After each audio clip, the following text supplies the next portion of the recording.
Quero convidar você a abrir sua Bíblia lá no livro de Êxodo 34, 21 até o 24. Êxodo 34, 21 a 24. Você pode compartilhar a sua Bíblia com alguém que está aí do seu lado. E eu queria que você repetisse, fizesse uma oração comigo nesta hora, dizendo assim para o Senhor: meu Deus, fala ao meu coração, abre o meu entendimento para ouvir a tua voz e compreender a tua direção para a minha vida. Que o meu coração seja uma terra pronta para receber a tua palavra, que é a semente, e que germine e que produza muitos frutos para a glória do Senhor. No nome de Jesus, amém. Texto de Êxodo 34, 21 diz: 6 dias trabalharás, mas ao 7º dia descansarás, quer na aradura, quer na cega. Também guardarás a festa das semanas, que é a das primícias, da cega, do trigo, e a festa da colheita, do fim de ano. 3 vezes no ano, todo homem entre ti aparecerá perante o Senhor, Deus de Israel. Porque lançarei fora as nações de diante de ti, e alargarei o teu território. Ninguém cobiçará a tua terra, quando subires para comparecer na presença do Senhor, teu Deus, 3 vezes no ano. Eu já ouvi comentários assim: pastor, a igreja é muito grande e tem muita gente e não precisa de mim. Ah, pastor, minha vida está uma loucura, eu não tenho conseguido dar conta das minhas coisas, por isso eu pedi afastamento do ministério. Eu tenho que priorizar agora os meus estudos, pastor. Eu falei com o meu líder e eu quero um ano sabático. Eu quero aproveitar porque eu casei e eu vou me dedicar ao meu cônjuge, por isso eu não quero assumir nada na igreja esse ano. Eu quero curtir minha família e ficar com meu maridinho, com a minha mulherzinha. Nasceu, pastor, o bebê lá em casa, e agora, o senhor sabe, ele é muito delicadinho e a gente está curtindo a família. Não é bom que o nosso filho fica muito exposto no meio de muita gente, e a gente está priorizando lá essa convivência, porque não dá para sair no frio, não dá para sair na chuva, não dá para sair no calor, e é perigoso ele pegar contágio com um monte de gente que se reúne ali no espaço. Pastor, eu já trabalhei muitos anos na igreja, e é preciso dar oportunidade para gente mais nova do que eu. Já demos o que tinha que dar. Ou comentários do tipo: eu trabalho na igreja como voluntário. E como voluntário, pastor, o senhor sabe, vocês têm que entender que eu faço quando eu posso e do jeito que for me permitido. Então, é assim. E quando eu tiver mais tempo, pastor, pode ter certeza, se tiver mais tempo e condições, eu creio que daqui a uns anos, daqui 25 anos, eu acho que vou estar aposentado, e eu vou poder dedicar melhor para o Senhor, na obra do Senhor. Mas quando eu tiver o meu carro, pode ter certeza, pastor, não vou ter dificuldade de participar dos cultos e frequentar a igreja. Pastor, ministério na igreja, na verdade, é para quem não tem muita ocupação. Para gente como eu, não serve. Esse aí, se não foi para o céu, de tanto que trabalhou para o Senhor, ninguém mais vai. Então, só alguns comentários interessantes que a gente escuta aí nos bastidores, nas rodas, né? Eu creio que alguns deles muito tristes, muitos equivocados, e talvez até algumas desculpas aqui. Agora, eu quero perguntar com quem Deus tem contado na história para a realização dessa obra. Será que tem contado com os anjos? Será que tem contado com superdotados? Será que ele tem contado com pessoas de nobre nascimento, pessoas de alto QI? Será que não foi com pessoas simples no decorrer da história de Israel? No decorrer da história do Novo Testamento, os discípulos de Jesus, pessoas simples, iletradas talvez até. Assim como na igreja de Jerusalém, os líderes de Antioquia, como é que a igreja se esparramou? Com quem será que Deus tem contado na história? A gente tem visto assim pelo mundo, até os nossos dias, gente sendo usada por Deus, pessoas simples, como aconteceu lá na Estiva, em Alterosa, uma cidade do sul de Minas, gente que amava o Senhor Jesus, como aconteceu no Panambi, que a nossa igreja veio de lá, gente que amava o Senhor Jesus. Com quem Deus tem contado? Eu gostei dessa imagem que recebi hoje, achei muito sugestiva também.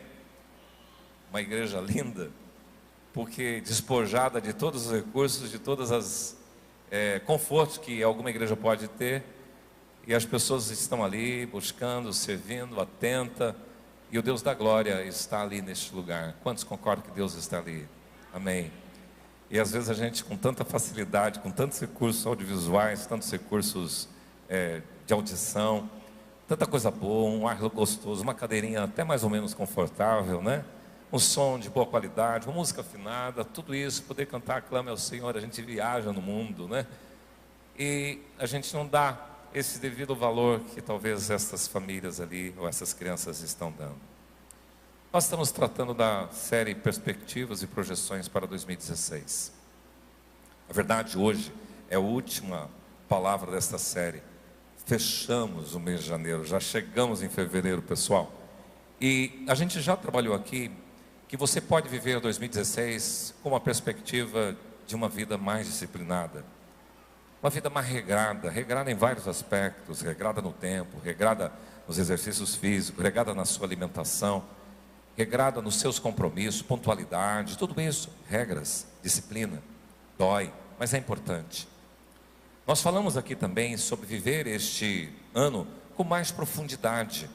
Falamos sobre viver com mais piedade. E a semana passada ouvimos sobre viver o ano 2016 com mais contentamento. Hoje nós queremos trabalhar uma ideia de amplificar isso, viver o ano de 2016 com mais disponibilidade para o Senhor. E eu quero usar aí esse texto que acabamos de ler. Na verdade, esse texto lido, Deus falou ao meu coração. Há 2 anos atrás eu estava participando de um congresso de presbíteros e tinha um presbítero que deu uma palestra e eu participei ouvindo esta palestra do presbítero Odilon, que é da primeira IPI de Londrina. E ele estava falando para os presbíteros da importância do exercício do ministério e dizendo o que esse texto diz no finalzinho desse versículo lido, de que enquanto a gente se dedica para Deus, Deus abençoa as nossas coisas. Repita comigo: enquanto nós fazemos as coisas de Deus, Deus abençoa as nossas coisas. E esta era a tônica do presbítero Odilon. E achei muito interessante, guardei esse texto no meu coração e agora eu estou recuperando ele e olhando com um pouquinho mais de atenção e entrar dentro dele. Bom, vocês sabem que ele está contido, ou ele está dentro do livro de Êxodo. São 5 os primeiros livros da Bíblia que compõem os escritos de Moisés. Quais sejam? Vamos lá? Gênesis, Êxodo, Levítico, Números e Deuteronômio. Pentateuco, lei, 5 livros. E estes livros registram o Gênesis, a criação e todo como começou. Os patriarcas. Termina com a vida de José e a bênção e a morte do pai. E agora aqui nós estamos encontrando o povo já instalado no Egito. E o povo está passando sofrimento. Passa um pouquinho a ideia de como surgiu Moisés, o seu nascimento, como que ele teve que sair do Egito, como que ele foi criado. Depois entra na história já ele aparecendo no Egito com as 10 pragas e libertando o povo. E agora eles estão na saída em direção à terra prometida, passam pelo Monte Sinai, onde recebem essas leis, e o livro de Êxodo está registrando isso. Êxodo 20, por exemplo, é o decálogo, onde os 10 mandamentos estão ali explícitos. E agora, nesse capítulo, você vai começar a perceber a descrição de leis que eram para serem observadas pelo povo do Senhor. E ele encerra com o tabernáculo, dizendo assim: olha, no tabernáculo tem o altar do holocausto, no tabernáculo tem que ter a bacia de bronze, lá dentro do santo lugar deve ter o candelabro, tem que ter a mesa dos pães da proposição, tem que ter o altar do incenso, e no santíssimo lugar, que é o lugar mais íntimo do tabernáculo, tem que ter a arca da aliança, e lá o sacerdote poderá, o sumo sacerdote, entrar uma vez por ano, blá, blá, blá. Então toda essa história está ali. Moisés recebeu toda essa instrução, e ele faz tudo conforme o projeto que Deus deu a ele, possivelmente nesses 40 dias e 40 noites que ele passara no Monte Sinai. Agora o fantástico, você vê como Deus usa as pessoas. Há alguns anos atrás, eu creio que quase 35, 40 anos, eu escutei de uma pessoa, de um presbítero numa igreja, sobre esse texto, numa classe bem sem, talvez, recursos tecnológicos, mas um presbítero ensinando sobre esse livro de Êxodo, que quando o povo fez tudo conforme Deus orientou, aí depois de tudo acabado, a glória de Deus veio sobre o tabernáculo. E ele fez um paralelo, uma analogia fantástica, dizendo o seguinte: o nosso corpo é tabernáculo, é santuário de Deus, é morada do Espírito Santo. E se você fizer na sua vida tudo conforme Deus orienta, o que é que vai pousar sobre a sua vida? A Shekinah, a glória, o poder e a majestade de Deus. E o livro encerra com isto, mas aqui nesse texto, ele está dando uma orientação sobre a lei do descanso, do Shabat. Ele está dando orientação sobre como o povo teria que se comportar. E ele traz instruções sobre 3 festas que deveria levar o povo, todas as pessoas, as famílias de Israel, a comparecerem em Jerusalém. E eles nem estavam lá ainda. Então estas leis foram dadas antes de estar em Jerusalém. Então as festas já estão sendo instituídas para que eles já começassem a trabalhar na mente, trabalhar no coração, o que é que Deus esperava desse povo. Por isso, outros textos correlatos estão aí em Êxodo 23:14, que fala a mesma coisa: 3 vezes no ano me celebrareis festas. Deuteronômio 16:16, 3 vezes no ano me celebrareis festas, que são dos pães asmos, a festa da colheita e a festa dos tabernáculos. E agora a gente encontra uma orientação que pode ajudar você a pensar numa vida disponível para Deus. Primeiro que a palavra disponível, ela vem do latim, interessante essa expressão disponere, que significa algo que está livre, algo que está desimpedido, desembaraçado, algo de que se pode dispor. Uma vida disponível é assim. Uma pessoa disponível para Deus, por exemplo, eu posso entender junto com você, é uma pessoa com quem Deus pode contar. Uma pessoa disponível é uma pessoa que tem facilidade de dizer para Deus: eis-me aqui. É isso que a gente encontra nos escritos bíblicos, por exemplo, sobre Abraão. Ele chega para Deus e fala: eis-me aqui. É isso que a gente encontra também em Jacó. Ele diz: eis-me aqui. É isso que nós vamos encontrar também no servo Moisés, que vai dizer para o pai: eis-me aqui. É isso que nós vamos encontrar no livro de Isaías: quem há de ir? E o profeta diz: eis-me aqui, envia-me a mim. É isso que nós vamos encontrar lá no texto da conversão de Saulo, lá em Atos 9, quando Saulo se converte. Um Ananias é chamado e Ananias responde para Deus: eis-me aqui. É isso que a gente se encontra lá naquela mulher que foi agraciada entre todas as mulheres para gerar o ente santo. E quando o anjo apareceu, ela disse: cumpra-se em mim toda a tua palavra, eis-me aqui. E é isso que Jesus, o Filho, no Getsemane, quando está lá à véspera do seu martírio, e ele diz assim: Pai, afasta de mim esse cálice, mas não seja como eu quero, seja como tu queres. Eis-me aqui, cumpra-se em mim a tua vontade. É esse Jesus que me ensina uma vida disponível para Deus. Essa pessoa desembaraçada que chega para o Pai e fala: eis-me aqui. Mas você pode optar para viver para si mesmo, por viver por si mesmo. Você pode viver para os seus compromissos. Você pode viver exclusivamente para os seus queridos, para a sua família, para o seu filho, para o seu cônjuge, para os seus pais. Você pode optar viver para o seu trabalho, para os seus estudos, para as suas ocupações, para os seus negócios. Você pode optar viver para o mundo. Mas nós podemos optar por viver para Deus. Nós podemos dizer: Deus, cumpre em mim. Então, quando você opta, quando você decide: eu quero viver e ter uma vida disponível para Deus, todas essas coisas se encaixam, harmonizam, equalizam a sua vida material, a sua vida familiar, a sua vida sentimental. Tudo se organiza quando você coloca Deus no pivô, no centro da sua história. E eu quero então tirar 5 coisas que encontro nesse texto numa vida disponível para Deus. Primeira coisa, uma vida disponível para Deus dedica tempo.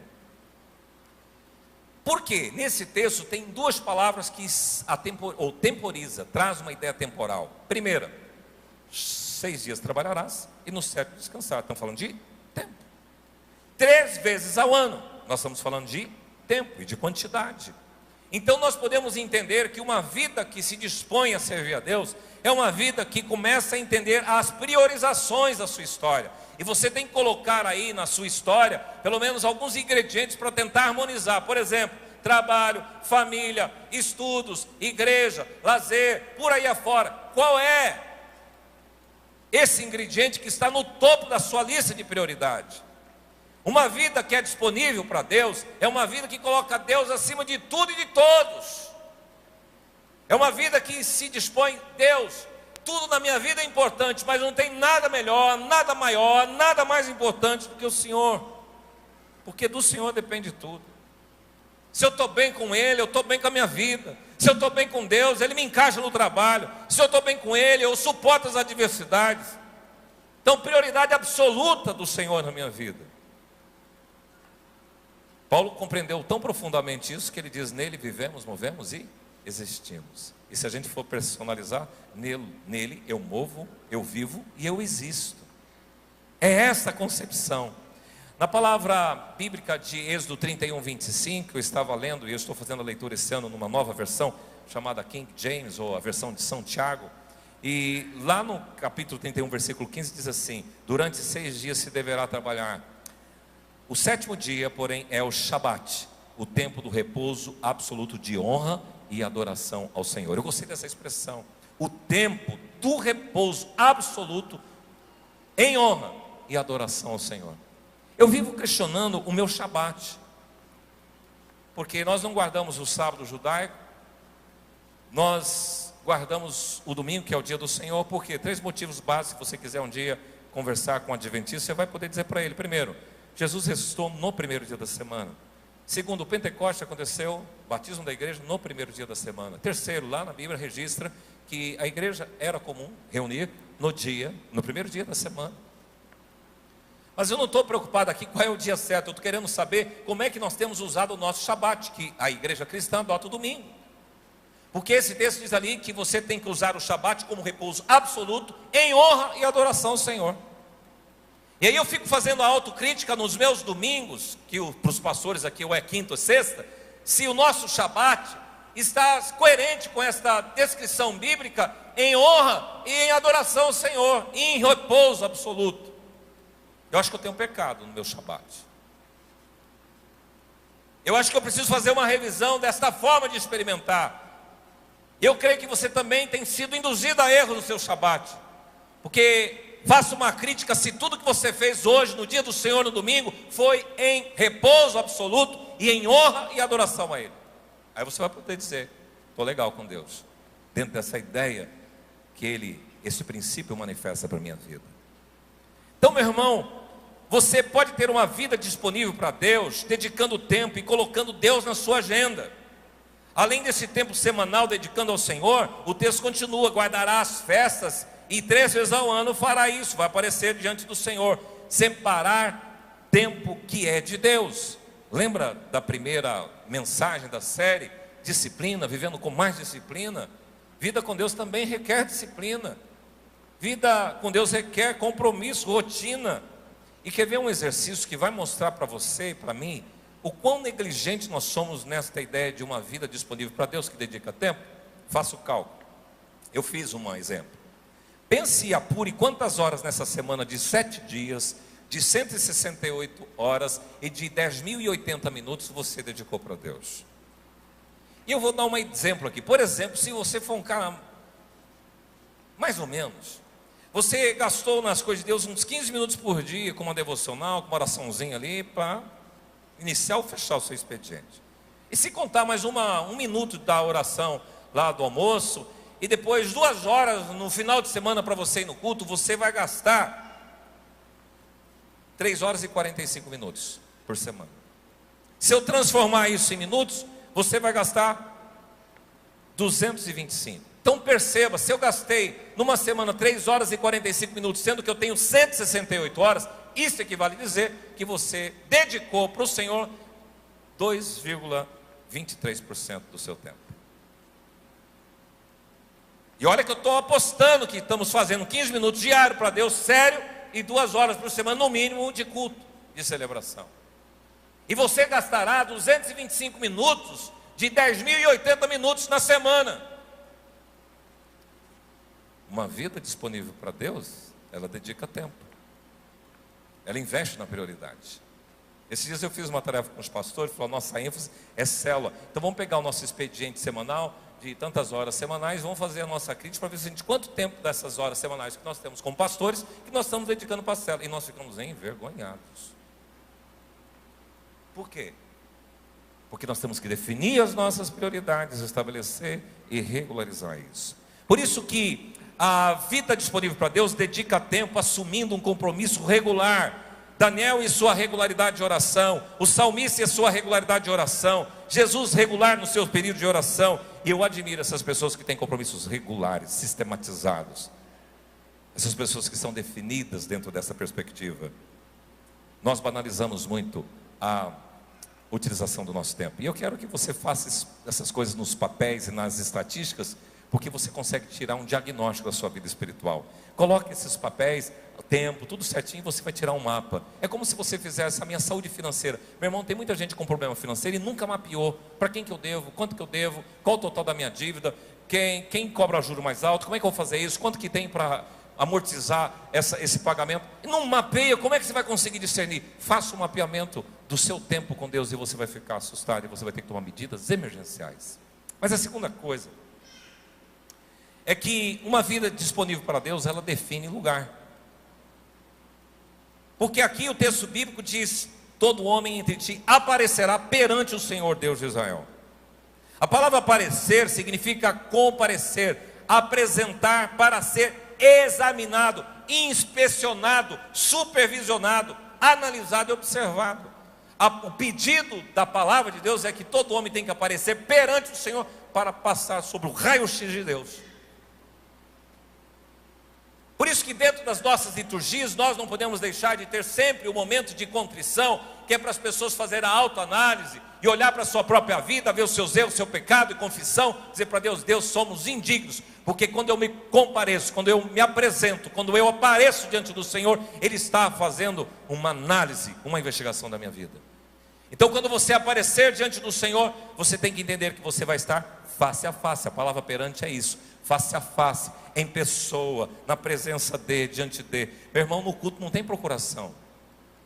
Tem gente que quer realizar culto a Deus por procuração. Ou aquela ideia, vocês vão orar, tá bom, 6 horas por mim. Crente 6 horas que a gente chama. Não tem procuração, meu irmão. Vai lá você, faça o seu culto, realize isso para o Senhor. Agora é claro que nós estamos falando de um contexto do Velho Testamento. E no contexto do Velho Testamento, o que acontecia? Existiam lugares específicos. Por exemplo, tabernáculo. Segundo, Siló. Siló era uma cidade de Efraim, que foi por um período utilizada num lugar de adoração. E você vai encontrar essa história. O sacerdote Eli. E as pessoas iam para lá. Ana foi uma delas, a mãe de Samuel. Você vai encontrar depois o povo indo para um lugar onde eles tinham uma reunião com Deus, que era em Jerusalém, no templo. Então cresceu uma concepção de que Deus estaria em alguns lugares específicos. No Novo Testamento, Jesus mesmo faz uma abordagem para aquela mulher samaritana. Não é mais na Judéia, não é mais em Jerusalém, em Samaria, que vocês vão encontrar e adorar ao Senhor. Os verdadeiros adoradores adorarão os Pai em espírito e em verdade, em todo e qualquer lugar. Mas isso trouxe para a igreja uma ideia bastante facilitada da presença de Deus, porém, não contribuiu com a disciplina da igreja, porque hoje eu falo, não, se eu quiser ir na igreja, não, fica em casa, eu fico adorando ao Senhor. Só que não leem todo um contexto e arcabouço das Escrituras que definem para a gente sobre este comparecer na presença do Senhor. Por exemplo, Hebreus 10:19 diz assim: aproximemo-nos com sincero coração, em plena certeza. E esse texto de Hebreus 10:25 é fatal. Vamos ler juntos? Uma ordem de Deus. Qual é a ordem de Deus? Vamos lá? Não deixemos de congregar-nos.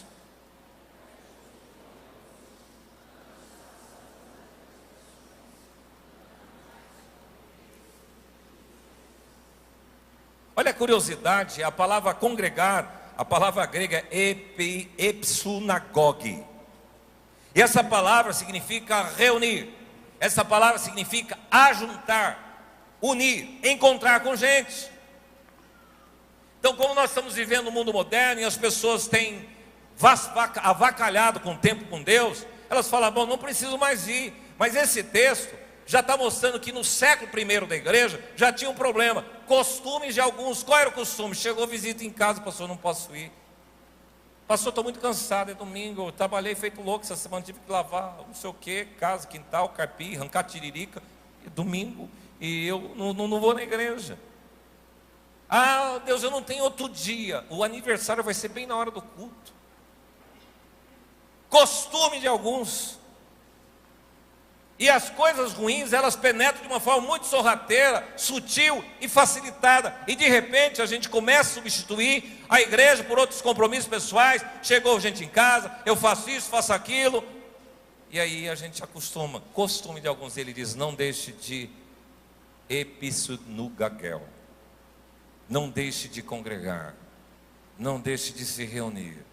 Não deixe de se ajuntar. Não deixe de estar com as pessoas. Onde vamos buscar a Deus? Defina esse lugar para a sua vida. Deixa o seu coração disponível para Deus. E aqui eu quero dar uma dica, porque de vez em quando eu encontro algumas pessoas que receberam Jesus e fico esperando agora que igreja que eu vou congregar. Deus não vai aparecer para você dizer, oh meu servo, eis que indico uma igreja tal. Ele não vai dizer isso para a sua vida. Por quê?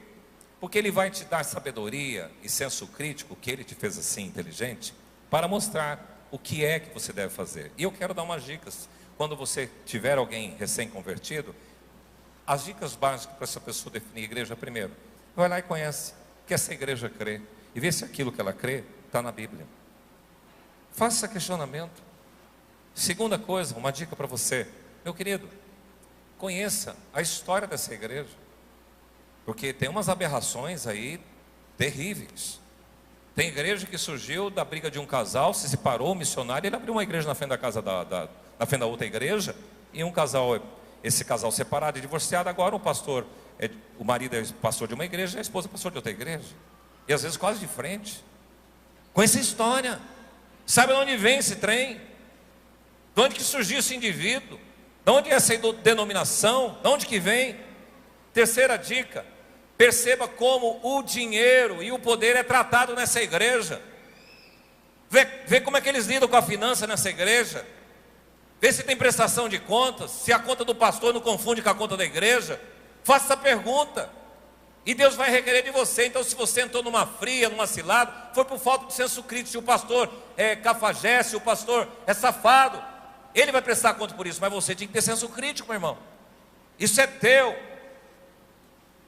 Então muito cuidado, faça essa triagem, analise, busque entender, saiba discernir, porque você vai ter que definir este lugar, e este lugar precisa da sua análise.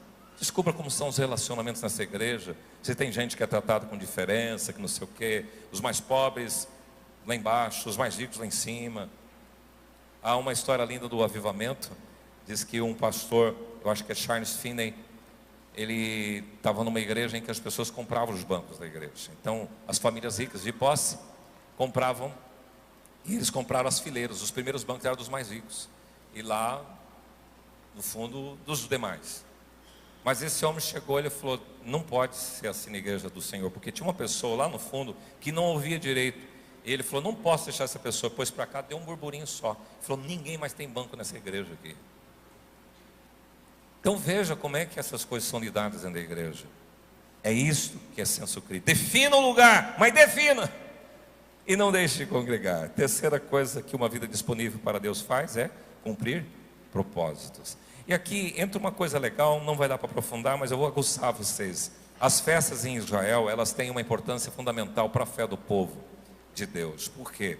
Porque elas sinalizavam, elas tinham um caráter didático histórico, mas também prenunciavam algumas coisas lindas. Você sabe, por exemplo, a nossa ceia do Senhor é uma celebração ágape, é uma festa, e a mesa relembra o que Cristo fez no Calvário, mas relembra de que um dia nós vamos usufruir da festa no céu, onde as bodas do Cordeiro vão acontecer, e nós vamos cear com Cristo, Ele com nós. É isso que serve.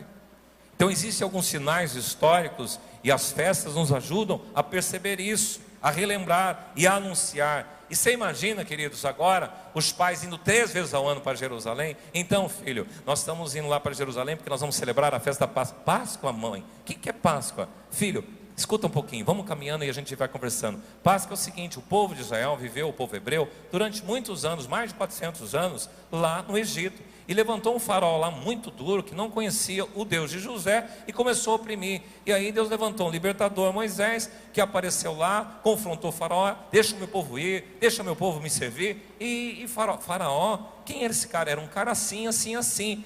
Pá. E depois o que aconteceu, mãe? Aconteceu que Deus libertou o povo, passaram o Mar Vermelho a pé. O Mar Vermelho a pé? Isso, filho. E ela vai contando. Nós estamos indo para celebrar a Páscoa. Tá, mas e aí, antes deles saírem, aconteceu uma coisa muito complicada.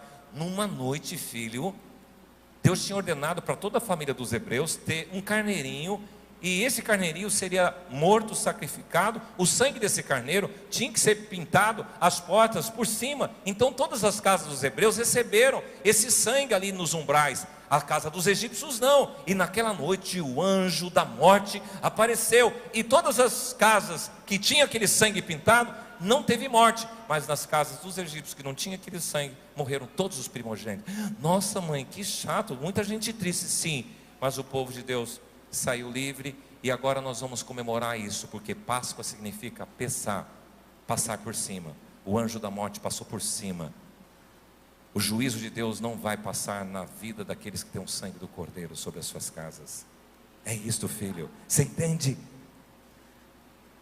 Propósito. Uma vida que é disponível para Deus, ela sabe o que está fazendo. Ela está indo para a Páscoa, mas ela sabe o que representa. Ela vem para o culto, mas ela sabe o que ela veio fazer aqui. Ela vai para uma reunião de célula, para uma celebração da célula, ela sabe o que ela está fazendo lá. E aqui entra coisas interessantes sobre as festas, essas 3 que são mencionadas, especialmente por Deuteronômio 16:16. Festa dos pães ázimos, festa das semanas e festa dos tabernáculos. Sabe o que significava a festa dos pães ázimos ou asmos? Representava o seguinte, que nesse dia, era mesmo junto com a Páscoa, não deveria ter fermento nas casas. Todo o fermento deveria ser limpado, tirado da casa. Porque o fermento representa a impureza, representa o pecado. E numa idade mais antiga, depois da história, eu estava lendo um livro que falava um pouquinho sobre uma forma que os pais celebravam isso nas casas. Sabe o que eles faziam? Didático isso. Pegavam pães, pedacinhos de pães, e colocava na mesa, no chão, na pia, no sofá. E aí falava: filho, agora nós vamos limpar o fermento da nossa casa. O que significa? Nós precisamos ter propósito na nossa vida. Fermento é pecado, fermento é impureza. Deus quer limpar a sujidade do seu povo. Deus quer um povo santo, que elimine o fermento, que elimine a impureza. Esta é a ideia. Vamos celebrar agora a festa da cega, da colheita. E então o que deveria fazer? Filho, vamos para o campo. Hoje o papai vai colher trigo. Os primeiros frutos que nós colhermos, primeiros maços, nós vamos dedicar como primícia ao Senhor. E se nós plantarmos tanto e der a produção de tanto, nós vamos tirar a 10ª parte, e essa parte é do Senhor. Isto é festa da colheita. E a festa das primícias, as primícias é do Senhor. Eu sempre faço menção a Dona Edith Troquês. Ela fazia um pão muito bonito, e ela sempre dedicava o primeiro pão que saía para o Senhor, e ela dava de presente para alguém. É isso. Como é que eu posso aplicar a festa das primícias? É entender que a sua vida tem propósito. Alguns anos atrás eu fiz isso. Eu entendi um pouco disso. Eu tive uma vaquinha chamada Pequena, e a primeira cria dela eu dei o nome de primícia, e eu consagrei ela ao Senhor. E a consagração assim, como é que eu vou fazer com esse animal? Eu posso resgatar. Eu pego o preço da primícia que eu dei para o Senhor, e o valor dele eu consagro ao Senhor. Era isso? Isso é primícia. Senhor, vou entrar em aposentadoria agora. Primeiro salário que eu receber, isso aqui é do Senhor. Isso é primícia. E são princípios que apliquem na sua vida, e vocês vão perceber as diferenças que Deus faz e vai realizar na sua história. Então, meu irmão, uma vida disponível para Deus, ela caminha em propósito, ela serve ao Senhor com esses propósitos bem definidos das festas e das suas programações. 4º lugar, uma vida disponível para o Senhor consagra dons e talentos. Eu acho essa imagem bem legal, porque ela fala da multicor da igreja de Jesus. A igreja de Jesus não é todo mundo azul, não é todo mundo verde, não é todo mundo preto, amarelo. Na igreja de Jesus, multicores, cada um tem um dom, cada um tem um talento, e cada um se complementa. E aqui a gente percebe que nessa projeção, o texto, para mim, pastor, onde é que o senhor tirou dons e talentos? Eu tirei do versículo que antecede o que nós lemos no início. O versículo que antecede diz assim: ninguém compareça diante de mim com mãos vazias. O que esse texto está dizendo? Que quando eu compareço para servir ao Senhor, eu não posso aparecer com mãos vazias. E curiosamente, eu creio que Deus quer falar ao meu coração, porque a palavra consagrar, sabe o que significa? É uma palavra hebraica que diz encher, estar cheio, encher a mão. Então quando você vem para o culto e você se apresenta consagrado, você está com a mão cheia para servir ao Senhor. Então não compareça diante do Senhor com mãos vazias, mas se apresente com seus talentos e com seus dons. Qual a diferença, pastor, de dons e talentos? Primeiro, os talentos são capacidades e habilidades naturais que Deus deu a todos os homens, a todas as pessoas indistintamente. Dom, Deus deu especificamente para os seus filhos, com um propósito: para a edificação do corpo de Cristo. Diga comigo: dons foram distribuídos por Deus aos seus filhos para a edificação do corpo de Cristo. Por isso, meu irmão, dentro do corpo de Cristo você tem uma função, e a ideia é servir ao Senhor com o que Ele te confiou. Quais são os dons? Vou enumerar alguns: apóstolo, profeta, evangelista, pastor, mestre, palavra de sabedoria, palavra de conhecimento, fé, cura, operações de milagres, discernimento de espírito, línguas, interpretação, socorro, ministério, exortação, hospitalidade, governo, misericórdia, celibato, e outros como intercessão, louvor, adoração, artes, criatividade, martírio. Descubra o seu dom, utilize o seu dom, coloque em operação, busque o lugar onde você possa ser bem aproveitado, aperfeiçoe e desenvolva o dom que Deus te deu. E Deus vai requerer isso. Há uma canção antiga que a gente cantava na escola dominical lá em 1970 e pouquinho. Quando vier o Senhor e perguntar dos seus talentos, que dirá o Senhor dos talentos que Ele te deu? E o coro era: multiplica-o, multiplica-o, multiplica, jovem, seus talentos. Multiplica-o, multiplica-o, os talentos que Cristo te deu. Multiplica. Deus, o Senhor me deu um, estou com 2 agora, olha que legal. Deus, o Senhor é muito rigoroso, escondi. Eu sei que o Senhor cobra até onde não tem, eu escondi esse talento. E Deus vai pegar esse talento e falar: cara, negligente, ruim, e vai dar para outro que já multiplicou. Aqui queria sugerir umas carências locais e escutar o que Albert Einstein disse. Olha que frase esse cara, vamos ler juntos? Deus nos fez perfeitos e não escolhe os capacitados, Ele capacita os escolhidos. Fazer ou não fazer algo só depende de nossa vontade e perseverança. Quem disse isso? Albert Einstein. É isso. Pessoas que se apresentam disponíveis, porque a vontade é isso, é se apresentar para servir. Queridos, então, carências locais. Vou dar uma dica para você ver um leque de coisas que dentro do corpo de Cristo local que você teria.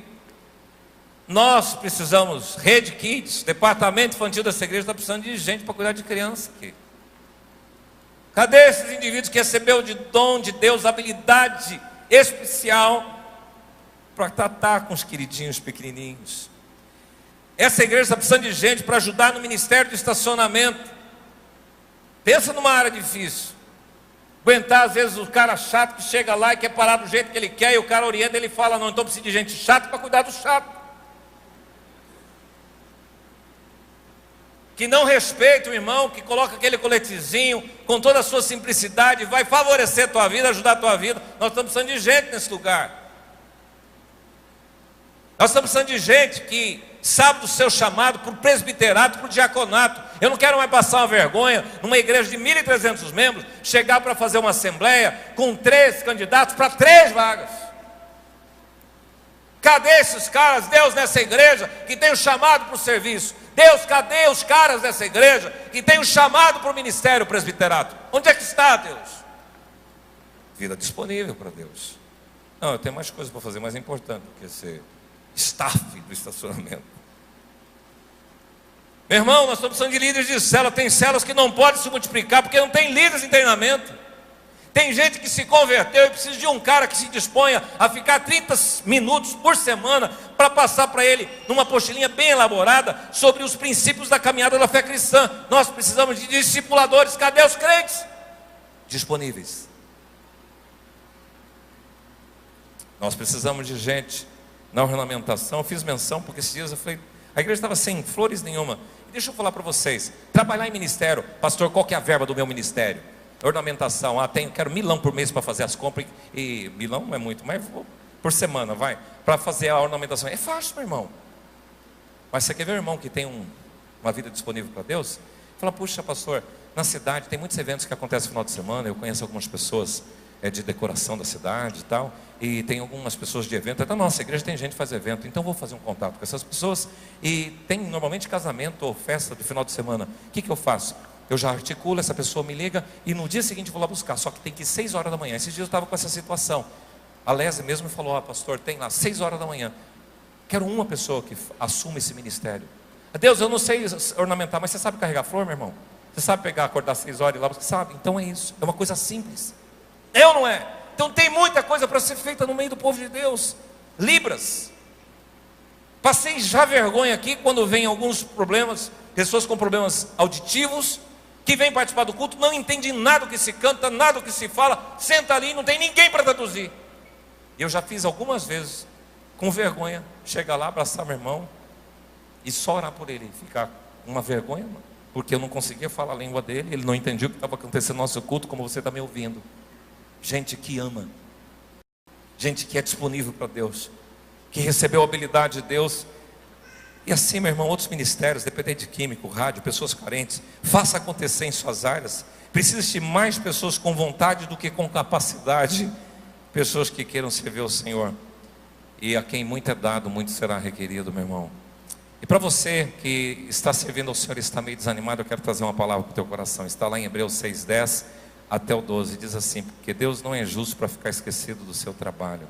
Meu irmão, Deus está vendo o que você está fazendo, do jeito que você encara o ministério. Deus está vendo isso, o amor que você evidencia para com o nome dEle e com os tantos.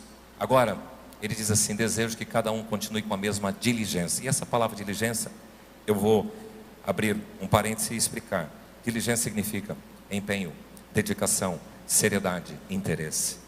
Continue, meu irmão, não faça a obra do Senhor relaxadamente. Isso é previsão bíblica.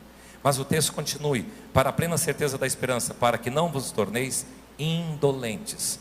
O que é isso? Gente que já serviu ao Senhor, de repente se torna preguiçosa. A palavra indolente é isso. Gente preguiçosa, lenta, vagarosa e ociosa. Meu irmão, não deixe de servir ao Senhor, porque aqui, meu irmão, encerra com o melhor dessa festa, que está aqui. Esta imagem para mim, ela foi muito interessante. Não pela casa bonita, que a casa de fato é linda, mas que parece que é uma proteção de Deus. E aí você vai encontrar no texto de Êxodo, que a gente acabou de ler, a seguinte afirmação, versículo 24. Olha para o texto aí. Porque lançarei fora as nações de diante de ti, e alargarei o teu território. Ninguém cobiçará a tua terra, quando subires para comparecer na presença do Senhor teu Deus 3 vezes ao ano.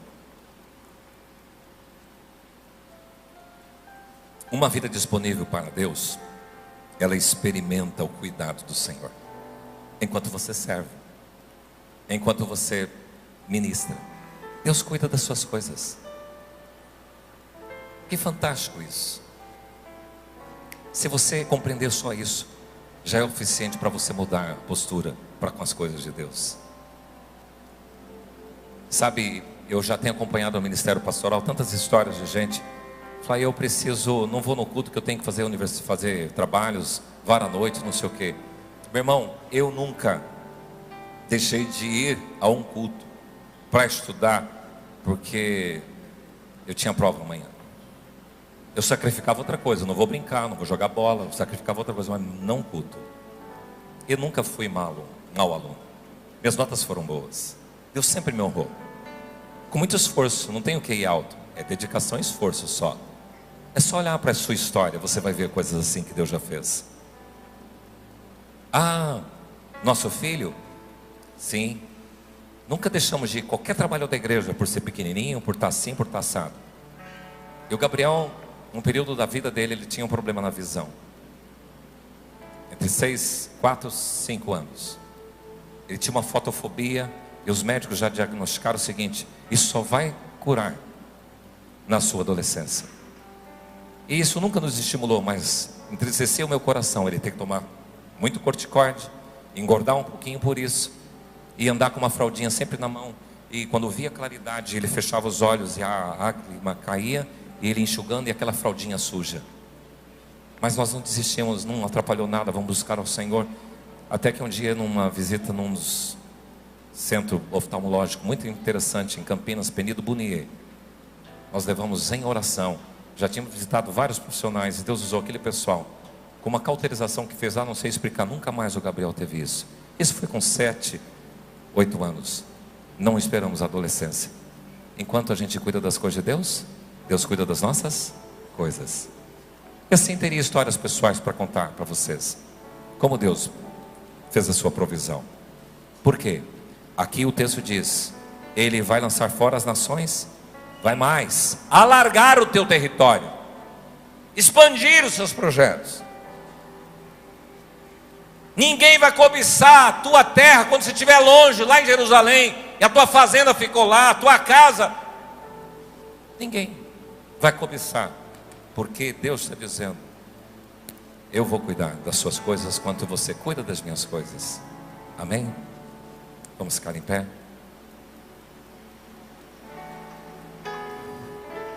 Uma vida disponível para Deus. Mude a forma de encarar, meu irmão. Altere as suas prioridades. Se é Deus mesmo, então faça valer. Você é salvo para servir, você foi capacitado para servir. Uma vida disponível para Deus, dedica tempo. Faça uma revisão gráfica do tempo que você tem gasto com as coisas de Deus e com Deus das coisas. Uma vida disponível para Deus define lugar, decide onde você vai adorar. É lá na IPI de Dourado. Então tá, meu irmão, você é no outro lugar, mas seja fiel, seja 3 vezes. O que você definiu? É 3 vezes por ano? Cumpre propósitos. Vamos tirar o fermento.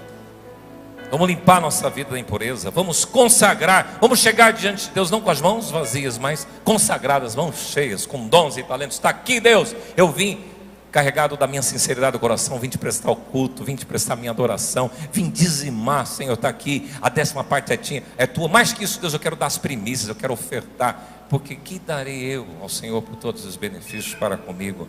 E eu quero experimentar o teu cuidado, Senhor. E essa imagem para mim achei interessante, porque ela mostra uma pessoa rendida, uma pessoa entrega ao Senhor. Fala: aqui está, Senhor, cumpre em mim, eis-me aqui, estou aqui. Meu tempo é breve de vida mesmo. Se for muito, é 80, 90, 100 anos, mais que isso. Então, nesse período eu quero que o Senhor cumpra na minha vida a tua vontade. Nós vamos cantar uma canção que diz: venho, Senhor, minha vida oferecer. Eu quero fazer um convite a você, que entendendo tudo que Deus falou ao seu coração, conforme você pediu naquela oração inicial, que você consagre a sua vida. Se você quiser fazer isso enquanto cantamos essa canção, você venha à frente num sinal de: está aqui, Senhor. Eu não sei o que é que você vai apresentar, mas se você quer consagrar o Senhor hoje, faça esse gesto. Venho, Senhor, minha vida oferecer como oferta de amor e sacrifício. Quero minha vida a te entregar como oferta viva em teu altar. Eis aqui teu povo. Venho, Senhor, minha vida oferecer. Uma oferta como dedicação, como como sacrifício. De amor e sacrifício. Quero minha vida A te entregar como oferta viva em teu altar. Pois pra te adorar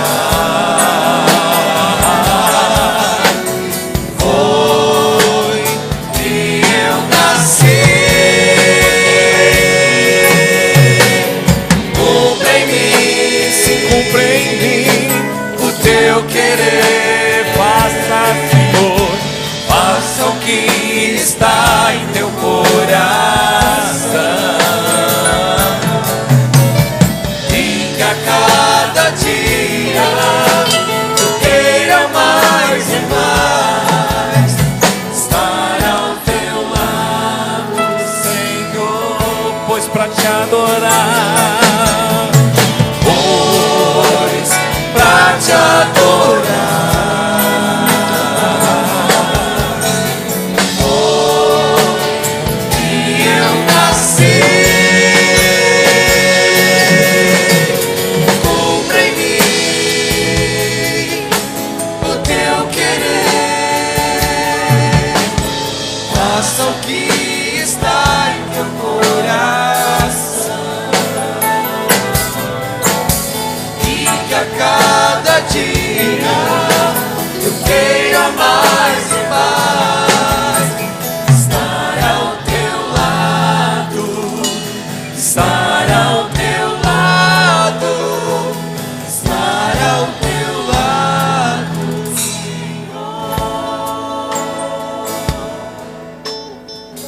Senhor. Muito obrigado pela oportunidade que o Senhor nos dá. Eu quero te agradecer por ter nascido num lar evangélico, cristão. Quero te agradecer pelo meu chamado. Quero te agradecer pela oportunidade que o Senhor me deu. E aqui junto com os meus irmãos que vêm à frente, que estão dizendo para o Senhor: eis-me aqui, cumpra em mim a tua vontade, seja feita a tua vontade na minha vida. Senhor, há coisas que tu tens que trabalhar em nós.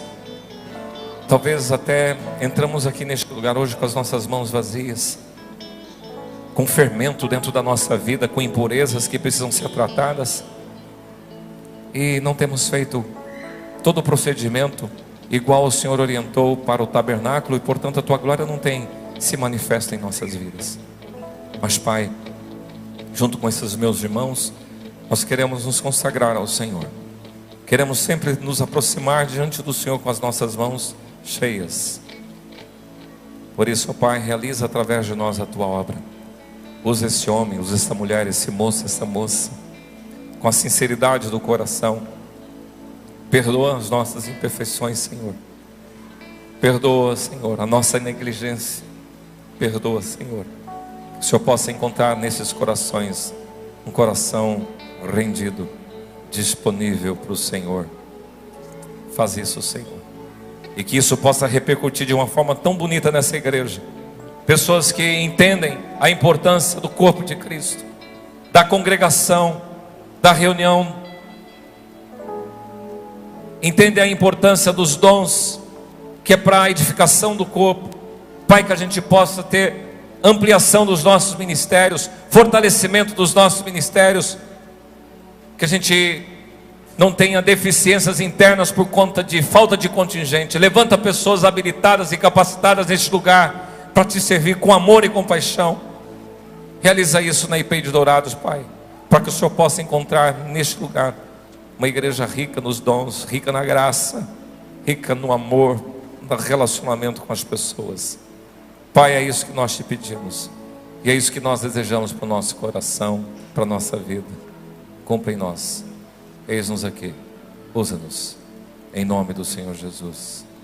Que a graça maravilhosa de Jesus, o nosso Messias, o Cordeiro de Deus, o grande amor de Deus que cuida das nossas coisas quando cuidamos das coisas do Senhor, e que as consolações do Espírito Santo, o Espírito que capacita, que chama, que convoca e sustenta, repouse sobre cada casa, sobre cada vida, sobre cada família, hoje e sempre. Amém. Antes de você sair, só um recado. Sexta, sábado, domingo, segunda e terça, 8 horas da noite, programação do carnaval, que você possa estar junto. Dê um abraço na pessoa que está ao seu lado. Deus abençoe.